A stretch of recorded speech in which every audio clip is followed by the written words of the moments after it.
The USS Omaha was the lead ship for the Omaha class of light cruisers, which was designed for the United States Navy in 1920 to 1924. There was 10 ships of the class built between this time, and the main requirement that was put out was that after manoeuvres conducted in 1915 onwards, the Navy realised it did not have a fast cruiser to act as a scout and screening ship for its main fleet. The idea was that the vessel would go out with high speed, able to find the enemy battleships and also protect the fleet against enemy incoming destroyers and fast vessels. The basic requirements for the ship was based upon the British Senator class of C-class cruisers, whether it was to counter or to match their capabilities, because there is some debate as to whether the US Navy saw Britain as the major opponent or whether it was just to keep on parity with Britain. But the end result was a vessel of a designed 7,050 ton displacement, to have a speed of around 35 knots and a 9,000 nautical mile range. Some of the changes in the ships was the armament and layout, with the layout of the boilers and engines separated in what was called the unit formation. So you'd have boiler, engine, boilers, so that any one hit would not take out all of the boilers or all of the engines. In the Omaha class, this ended up with a distinctive 4-funnel arrangement where the boilers were either side of the main engine room, and this did actually make it look similar to the 4-funnel destroyers which it would actually be working with in the fleet. For armament, there was a steady move away from the previous casement or single deck guns, but not totally. The Omaha had dual 6-inch turrets at the front and rear, which was protected the gunners and gave a good wide angle of fire. Plus it also had casement guns mounted in the forward and rear infrastructure. This was partially done to ensure that it would have actually an 8-gun broadside,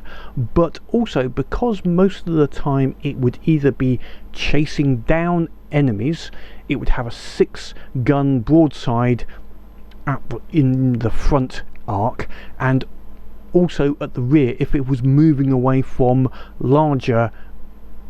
enemies. So that gave it quite a good substantial amount of fire. It was also armed with 3 3-inch AA guns, 2 triple 21-inch torpedo launchers, 2 dual 21-inch torpedo launchers, 224 mines, and had center-mounted catapults to launch float planes, which started off being the Vought V9s and Euro 1s, but eventually later in its career was replaced with the more standard Vought Kingfisher. Armour on the ship was typically low for cruisers, light cruisers, at only 3 inches on the belt, and it was not intended to fight against any large opponents, only chase down smaller or use its speed to get away from any larger opponents. During its construction, there was quite a few changes applied to the ship, and this actually increased the weight a lot more than the original design and ended up with the ship having a very low freeboard. This ended up making the rear of the ship very wet to work in, with water in seas washing the rear deck. To alleviate some of this weight problem, in 1926 the ships were refitted to remove all of the mine laying, which did help to alleviate the freeboard, and in 1933 the lower dual torpedo mounts were also removed because they were just so washed over by any sort of waves, but the 3-inch AA guns were actually increased from 3 to 8 along the waist of the ship. A further refit in 1940 for the class reduced the rear casement guns by removing the lowest pair and increased the AA capability quite considerably with twin 40mm Bofors and multiple 20mm Oerlikon guns. Radar was also fitted to help with aircraft search and tracking. At the outbreak of World War II, some of the cruisers were present at Pearl Harbor, notably the Detroit and Raleigh,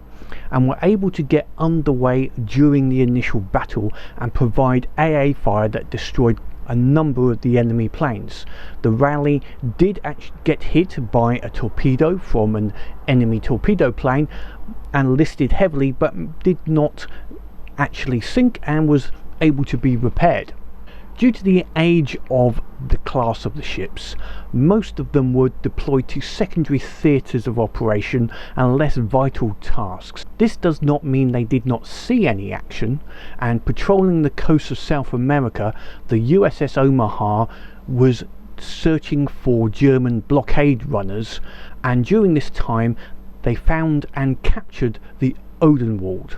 This was actually the last ship to be claimed as a prize ship by the US Navy, and the people that boarded the ship and also the crew of the vessel all got a prize money when the ship was brought back to the port of Spain. The USS Omaha was also responsible for the sinking of 2 more blockade runners, the Rio Grande and the Burgenland, in the South Atlantic, which were all German blockade runners trying to move goods from other ports up into the Germany. Moving into the European theatre, the Omaha was present near Toulon, guarding a number of US and French battleships during shore bombardment, and did participate also in the shore bombardment, bombarding batteries and other emplacements. At the end of the European and Pacific War, the class was recalled to US ports, and the US Navy Board started decommissioning them during November and December 1945. During the war, no Omaha class cruisers were actually lost to action, and some did take damage due to air attacks at Pearl Harbor and the Battle of Mascar Strait.